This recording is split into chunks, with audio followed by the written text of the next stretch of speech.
The greatest trick the devil ever pulled was to convince black folk that white supremacy no longer exists. We don't understand white supremacy, and we the greatest victims of it. How you been under the white man for 500 years and you still don't understand white supremacy? Some of y'all think white supremacy means white people got to hate you. Some of y'all think white supremacy means that white folks are ignorant of how great we were back in Egypt.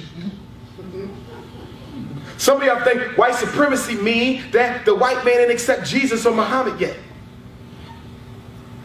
White supremacy ain't got nothing to do with emotions.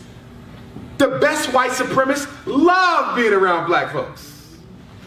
They come to your meetings, live in your neighborhood, smile in your face, because white supremacy ain't got nothing to do with emotion. White supremacy only got to deal with one thing: power. Do we control the resources of Reno? They could like you personally. Your white girlfriend at work, she likes you. But guess what? Her sister needs a job. And it just so happens her sister do what you do. She's gonna set your ass up to get written up and fired to give her sister the job. It wasn't personal, baby. It was business. You better stop thinking every white man that frowns is an enemy and everyone that smiles is a friend. As far as I'm concerned, the one who tell you that he don't like you is a friend because he let you know what he about. I'm working on a book right now, Introduction to White Supremacy for Black Children. Because y'all not teaching our kids about racism. Black boys are learning about racism on their own by the way they being treated because the mommy and dad, oh, I don't want to teach him about that because he might hate white folks. But it's okay for white folks to hate him though.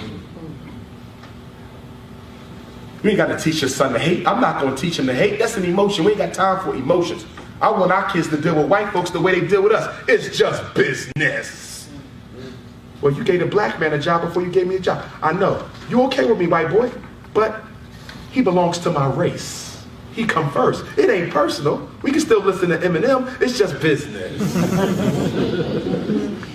See, I got to mature your political understanding. That's why y'all be, well, that white person was so nice to me. It wasn't about that. Black man, she might sleep with you every night.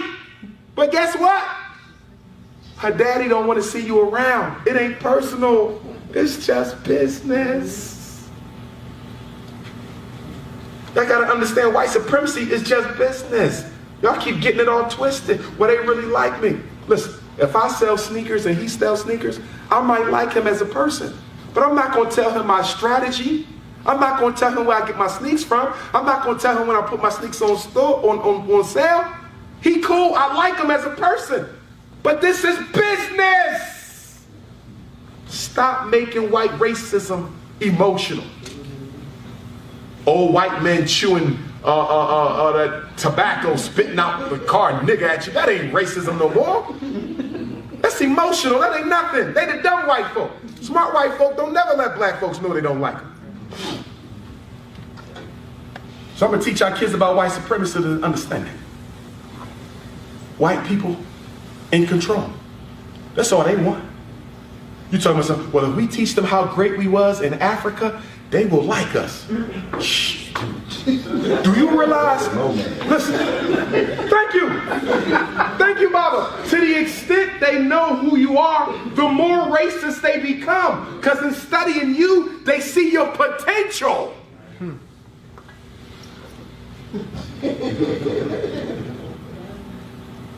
You want to teach them you built the pyramids? They're going to be more racist.